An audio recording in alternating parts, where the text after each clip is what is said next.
Cintailah makhluk hanya sebagai sarana untuk menumpahkan cinta dan rindu kepada Allah Subhanahu wa taala.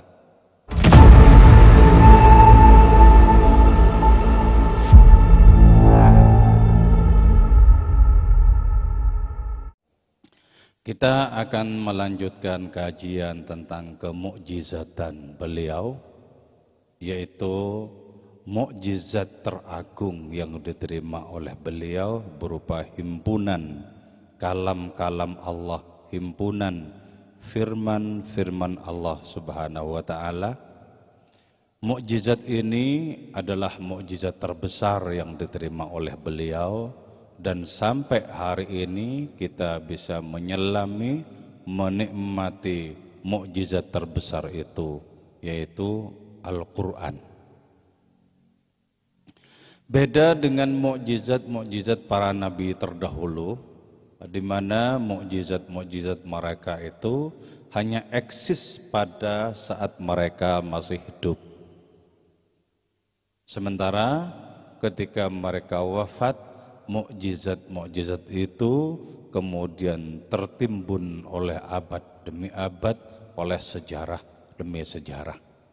Satu-satunya mukjizat yang sampai hari ini tetap eksis itu adalah mukjizat terbesar yang diterima Kanjeng Rasul berupa firman-firman Allah Subhanahu wa taala. Damat ladaina fafaqat kulla mu'jizatin minan nabiyyina idh ja'at wa lam tadumi sallallahu alaihi. Jadi Al-Quran itu tidak saja diturunkan kepada beliau semata-mata, tapi terutama merupakan karunia Allah Ta'ala untuk kita umat beliau itu. Dan karena Al-Quran itu memiliki keabadian, memiliki kesanggupan untuk bertahan dengan originalitasnya sampai hari ini, maka berarti kita mendapatkan karunia yang abadi di dalam kehidupan kita. Itulah sebabnya ketika kita masih diberi kesempatan hidup di dunia ini, mestinya kita menyelami samudra Al-Quran itu. Mestinya kita mendasarkan perilaku-perilaku kita terhadap Al-Quran itu. Jadi karena itu, beruntunglah umat beliau, beruntunglah kita yang memiliki kesiapan untuk senantiasa menyelami dan memaknai Al-Quran. Sangat beruntung, karena Al-Quran itu merupakan hidangan Allah Ta'ala terbesar, teragung bagi kehidupan.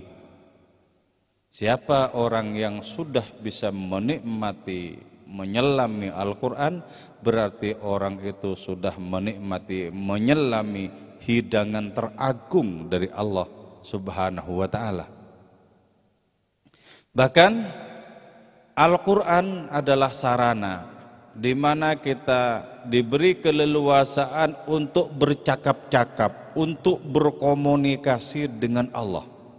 Jadi ketika kita membaca Al-Quran, menyelami Al-Quran, sesungguhnya di saat itu kita menjadi mitra bagi Allah Subhanahu wa ta'ala di dalam berkomunikasi, di dalam berdialog. Jadi adanya kenikmatan berdialog dengan Allah Ta'ala lewat Al-Quran itu adalah karunia rohani yang sangat besar di dalam kehidupan diri kita. Karena itu nikmatilah Al-Quran, maka berarti kita menikmati hidangan Allah. Nikmatilah Al-Quran, maka berarti kita menikmati komunikasi atau berbincang-bincang dengan Allah Subhanahu wa ta'ala. Jadi betapa sangat nikmatnya hidangan Allah Subhanahu wa ta'ala ini. Betapa sangat nikmatnya sarana untuk berkomunikasi dengan hadiratnya ini. Di manakah gerangan kesaktian tongkat Nabi Musa hari ini tidak ada bersamaan dengan wafatnya Nabi Musa. Di manakah gerangan kapaknya Nabi Ibrahim yang telah merobohkan berhala-berhala Namrud lenyap bersamaan dengan wafatnya Nabi Ibrahim? Di mana gerangan unta Nabi Soleh yang dilahirkan dari sebongkah batu lenyap bersamaan dengan wafatnya Nabi Soleh alaihissalam? Di mana gerangan kesanggupan Nabi Isa menghidupkan orang mati itu lenyap bersamaan dengan diangkatnya Nabi Isa oleh Allah Ta'ala ke langit? Di mana gerangan sekian banyak mukjizat para nabi terdahulu itu sudah tiada, sudah menjadi bagian dari kisah-kisah belaka yang dituturkan di dalam kitab tentang kisah para nabi. Tapi Al-Quran ini karena merupakan kalam Allah, dan kalam Allah Ta'ala itu bukanlah makhluk, maka tetap bertahan. Karena memang Allah Subhanahu wa Ta'ala itu menjanjikan untuk mengabadikan Al-Quran, berjanji untuk menjaga Al-Quran, sehingga selamat dari adanya pengrusakan tangan-tangan manusia. Orisinilitasnya itu tetap terjaga. Nah, sementara firman-firman Allah itu merupakan sifat Allah, dan sifat Allah Ta'ala itu tidak terpisahkan dari zatnya. Betul, kalau kita sampai bisa menghayati bahwa membaca Al-Quran adalah berkomunikasi dengan Allah Subhanahu wa Ta'ala, itu betul-betul merupakan kenikmatan tertinggi. Tapi tidak otomatis bahwa siapapun di antara kita yang membaca Al-Quran lantas merasa berkomunikasi, tidak otomatis. Itu membutuhkan adanya kesiapan batin kita untuk merasa berkomunikasi dengan Allah Ta'ala lewat pembacaan Al-Quran. Membutuhkan adanya kesucian hati kita untuk merasa berbincang-bincang dengan Allah Ta'ala lewat membaca Al-Quran. Jadi tidak otomatis kita membaca Al-Quran lantas kita merasa berkomunikasi dengan Allah Ta'ala, tidak otomatis. Nah, karena itu penyucian batin kita untuk merasakan berkomunikasi dengan Allah Ta'ala lewat membaca Al-Quran itu merupakan sesuatu yang harus, merupakan satu kepastian, merupakan satu keniscayaan. Sehingga dengan demikian kita lebih tampak menyaksikan kehadiran Allah Ta'ala ketika membaca Al-Quran ketimbang hanya mendengarkan bacaan-bacaan kita itu sendiri. Jadi lebih tampak ketika sudah dimulai misalnya, A'udzubillahi minasyaitonirrajim, Bismillahirrahmanirrahim, Alhamdulillahi rabbil alamin, Ar-Rahmanirrahim, Maliki yaumiddin, dan seterusnya. Itu yang lebih tampak dirasa kita itu adalah Allah Ta'ala, bukan mendengarnya kita terhadap bacaan-bacaan Al-Quran. Bukan. Kita seperti merasakan berhadap-hadapan langsung dengan Tuhan yang menurunkan firman-Nya itu. Nah, karena ini bab rasa, yaitu rasa rohani, maka tidak boleh tidak rohani kita harus bersih terlebih dahulu untuk bisa merasakan bahwa kita menerima langsung firman-firman Allah Subhanahu wa Ta'ala itu. Jadi karena itu ya, salah satu keturunan Kanjeng Rasul yaitu Syekh Ja'far As-Shadiq, beliau pernah menjadi imam di dalam sholat. Ketika sampai kepada ihdinas siratal mustaqim, hati beliau kecantol Allah Ta'ala. Kemudian dari saking nikmatnya diulangi lagi, ihdinas siratal mustaqim. Diulangi lagi 3 kali diulangi ihdinas siratal mustaqim, pingsan beliau. Kenapa pingsan? Karena merasakan menerima langsung firman itu dari Allah Subhanahu wa taala, dan karena merasakan keagungan hadiratnya, lenyaplah seluruh kedirian beliau, lantas pingsanlah beliau. Jadi karena ini perkara rasa, maka tidak boleh tidak rasa rohani kita mesti sensitif terlebih dahulu. Sensitif keilahian. Jangan malah sensi kemanusiaan.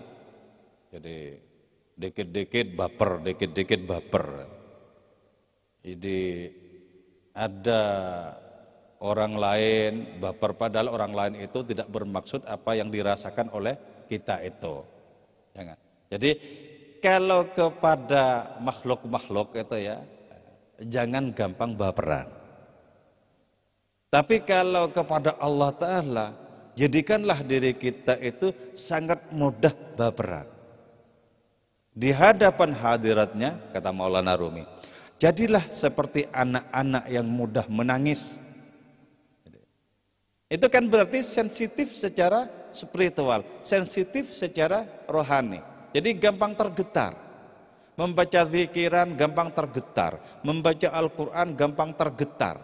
Itu berarti orang ini memiliki potensi untuk bersua dengan Allah Ta'ala lewat zikiran, untuk berjumpa dengan Allah Ta'ala lewat pembacaan Al-Quran. Berpotensi untuk itu. Nah, berarti dengan demikian perkara dekat dan jauh dari Allah itu mutlak perkara rasa.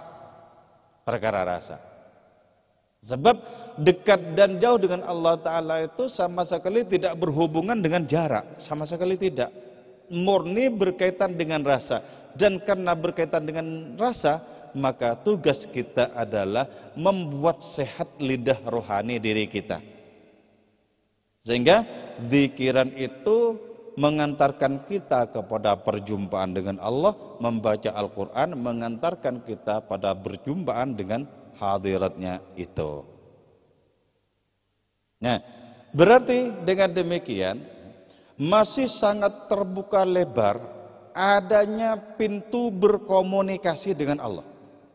Sangat terbuka lebar. Nah, biasanya ketika orang itu sudah memiliki kemungkinan berkomunikasi dengan Allah Subhanahu wa taala itu, maka komunikasinya dengan makhluk itu dirasa semakin hari semakin hambar. Kata kitab Hikam, tanda bahwa orang itu mulai makin dekat dengan Allah, orang itu mulai makin terasing dengan makhluk. Jadi makhluk-makhluk itu sudah tidak bersemayam di hatinya. Sudah tidak. Satu-satunya yang bersemayam di hati adalah keagungan dan keindahan Allah Subhanahu wa taala. Jadi karena itu cinta makhluk itu jangan terlalu demen. Cintailah makhluk hanya sebagai sarana untuk menumpahkan cinta dan rindu kepada Allah Subhanahu wa taala. Andaikan tidak sebagai sarana di dalam menumpahkan cinta dan rindu kepada Allah Ta'ala, sesungguhnya jatuh cinta kepada makhluk-makhluk adalah jurang malapetaka. Menjadi berkah cinta kita kepada makhluk kalau itu merupakan tangga untuk cinta dan rindu kita kepada Allah Subhanahu wa Ta'ala. Jadi semakin kita merasakan Allah Ta'ala, maka semakin tumpul rasa kita kepada makhluk-makhluk. Dan ketika makin tumpul rasa kita kepada makhluk-makhluk, maka di saat itulah kita akan senantiasa berada dalam kebahagiaan demi kebahagiaan. Karena malapetaka itu sesungguhnya adalah berawal dari nyantolnya hati kita kepada makhluk-makhluk. Ketika hati kita nyantol kepada makhluk-makhluk dan orang yang kita cintai itu, makhluk yang kita cintai itu menjauh dari diri kita, maka terciptalah luka-luka kehidupan, penderitaan-penderitaan dalam kehidupan. Jadi karena itu berjaraklah dengan makhluk, merapatlah dengan Allah Subhanahu wa taala, maka kita akan menjalani hari-hari dengan kebahagiaan. Jadi sumber kebahagiaan adalah kedekatan dengan Allah, dan sumber penderitaan adalah terpelanting jauh dari Allah Subhanahu wa taala.